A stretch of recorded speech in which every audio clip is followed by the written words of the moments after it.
Fala galera, bom dia, boa noite, boa tarde, vai depender aí do horário que vocês estão estudando. Novamente, não estou aparecendo em vídeo aí para vocês, porque eu estou com aquele problema técnico desde aquelas da semana passada, que a minha cam tá dando um certo BO, né? Mas assim, tô aqui, estão me ouvindo, então tá tudo certo, beleza? Dando continuidade a um assunto chamado ligações, né? Então a gente vai falar hoje sobre ligações metálicas. A gente vai ver conceito, algumas relações, o que é, o que deixa de ser, ok? Então vamos lá, acompanha comigo aí na tela. Bora lá. Bom, as ligações metálicas, no geral, são tipos de ligações químicas, né? Que ocorrem entre metais. Elas formam uma estrutura cristalina chamada de ligas metálicas. A gente vai ver um pouco de alguns exemplos de ligas metálicas mais para o final da aula, tá? O que seria ligas metálicas? Seria a união de dois ou mais metais de de uma certa ligação ali, né? Uma certa estrutura. Muito bem. Então, assim, ó, quando a gente fala de ligações metálicas, a gente tem outras relações químicas que acontecem entre esses átomos, né, de metais. Quais são elas? Bom, as ligações metálicas também são conhecidas como ligas metálicas, que é exatamente o que eu falei para vocês, que são a união de dois ou mais metais. Certo? São ligações químicas que ocorrem entre átomos de metais que fluem livremente por uma camada cristalina bem definida, tá? Determinadas as condições normais de temperatura e pressão, essas mesmas ligações favorecem que as substâncias adquiram um elevado ponto de fusão e vaporização. Bom, além dessas características iniciais, as ligações metálicas também apresentam uma densidade maior do que o dos outros tipos de ligações químicas. As ligas metálicas, para além destas, também possuem outras propriedades. Dentre elas estão a maleabilidade, ductilidade, brilho e boa condutividade elétrica, independente de estar em estado líquido ou sólido, tá? O gasoso nem entra nesse caso, ok? Muito bem, mas assim, o que são ligações metálicas? Bom, eu fiz aqui, na tela está aparecendo para vocês um mapa conceitual sobre, no geral, o que seria uma ligação metálica. Eu vou só tirar meu rostinho aqui para vocês poderem acompanhar aí comigo, ó. Muito bem, o que aparece aí para vocês, ó. Só deixa eu usar meu... Peraí, deixa eu ver se dá para eu colocar. Só um minutinho, pessoal. Deixa eu ver, acho que não vai dar. Aqui, consegui. Muito bem, aparece aqui para vocês, ó, ligações metálicas formam metais, né? E esses metais que são formados possuem elevado ponto de fusão e de ebulição e possuem a mais baixa eletronegatividade. Vamos para outra parte desse mapa conceitual. Quando a gente fala de ligações metálicas, eles possuem forças de repulsão, certo? E forças de atração. A força de tração são mais intensas que as forças de repulsão, certo? Vamos lá para o começo do mapa conceitual, desse ladinho aqui, ó, acompanha aqui comigo. Ó. Então, ligações metálicas ocorrem entre cátions metálicos, né? Esses cátions metálicos possuem, em sua maioria, prótons, que são compostos por cargas positivas, certo? E também a gente tem aqui, ó, possuem muitos elétrons livres, que são compostos por cargas negativas, certo? Quando a gente fala de elétrons livres, a gente diz que eles fazem parte de quê? Retículos cristalinos, certo? E quando a gente fala de cátions metálicos, a gente fala que eles são núcleos metálicos, ok? Então, esse é um geralzão só para vocês, o que são as ligações metálicas? Tá aqui toda a informação que vocês precisam saber, tá? Nesse mapa conceitual que foi lançado aí na tela para vocês. Agora acompanha comigo a outra parte da nossa aula, ó. Deixa eu só tirar isso aqui daqui e vou pôr aqui no cantinho novamente. Bom, as ligações metálicas, então, são representadas por dois parâmetros, o modelo de nuvens de elétrons e o modelo da teoria das bandas. Bom, o modelo de nuvens de elétrons diz sobre o que essa teoria? Ela diz que o metal é representado com uma estrutura agrupada de cátions metálicos imersos em uma espécie de nuvem de elétrons, na última camada de valência. Esses elétrons, no caso deste experimento, mantêm-se ramificados ao metal por meio de atrações eletrostáticas aos cátions, que são os íons positivos, e distribuídos de maneira uniforme ao longo da estrutura metálica. E aí, então, a gente tem a seguinte situação, né? O metal, quanto mais submetido a uma grande diferença de corrente elétrica ou tensão elétrica, faz com que os elétrons deslizem, né? Ou deslizam no sentido do polo positivo para o metal e, por consequência, também se deslocam do metal a partir do polo negativo.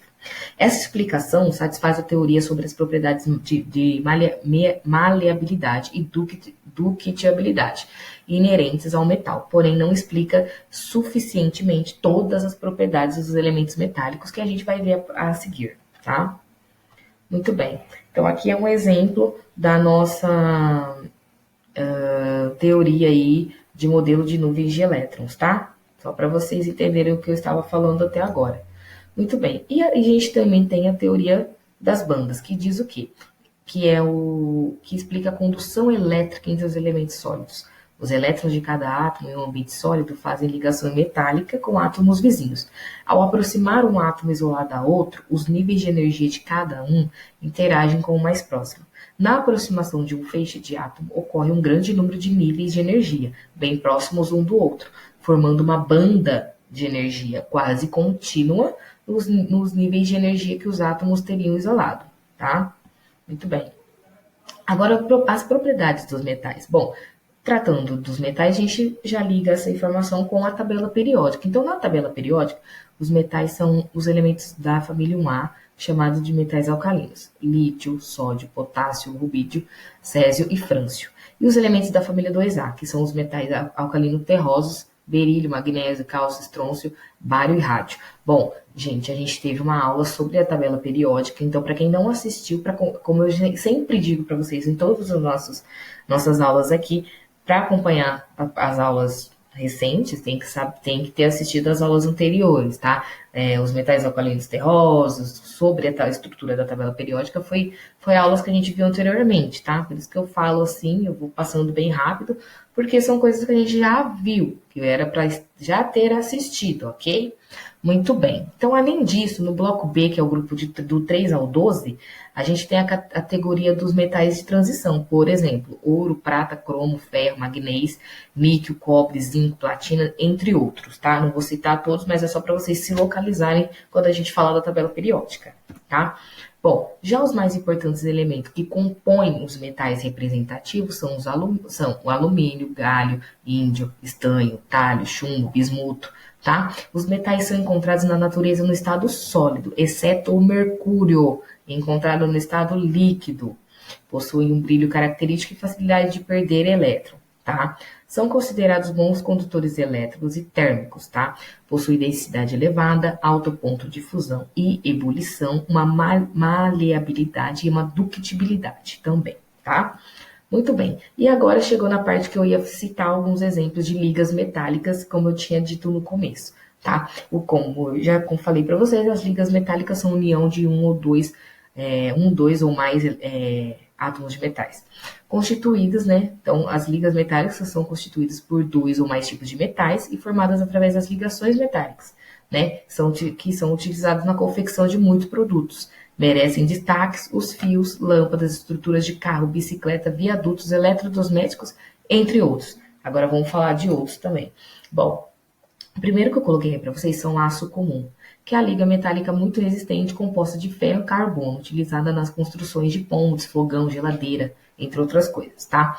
A gente também tem o aço inoxidável, que é composto de ferro, carbono, cromo e níquel, né? Que diferente do aço comum, essa liga metálica ela não sofre oxidação, ou seja, ela não enferruja, tá? Sendo assim, ela é utilizada na construção de vagões de metrô, trens, fabricações de peças automotivas, utensílios cirúrgicos, fogões, pias e talheres, tá? Entre outras coisas que eu só peguei, coisas que vocês conhecem, que está meio que envolvido aí no dia a dia de vocês, ok?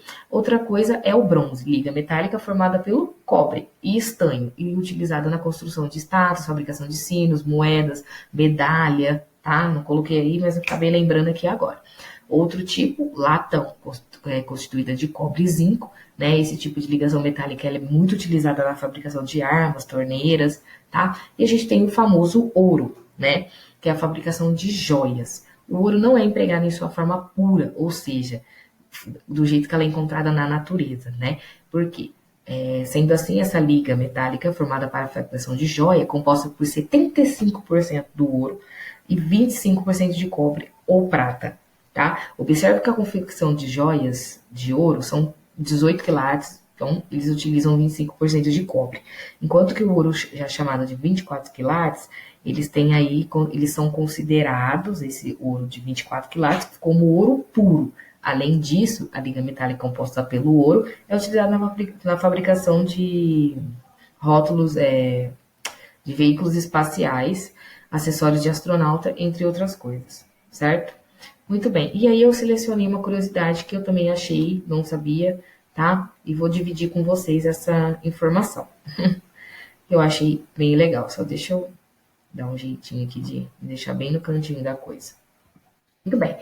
Curiosidade, então. A Idade Média, na Idade Média, assim, antigamente, né? Existia a Idade dos Metais, que foi a última fase da pré-história. Foi caracterizada pela descoberta e a dominação dos metais pelo homem, né? Que começou a ser, a partir disso, o homem começou a confeccionar artefatos, armas ou ferramentas para caçar, para guerra e tudo mais. Posteriormente, expandiu-se o conhecido sobre as técnicas de fundição e, a partir disso, os metais tornaram-se elementos essenciais na construção da humanidade. E aí, na mesma tela, para vocês, tem duas imagens aí de algumas armas e ferramentas que eles usavam na pré-história. Tá bom, gente?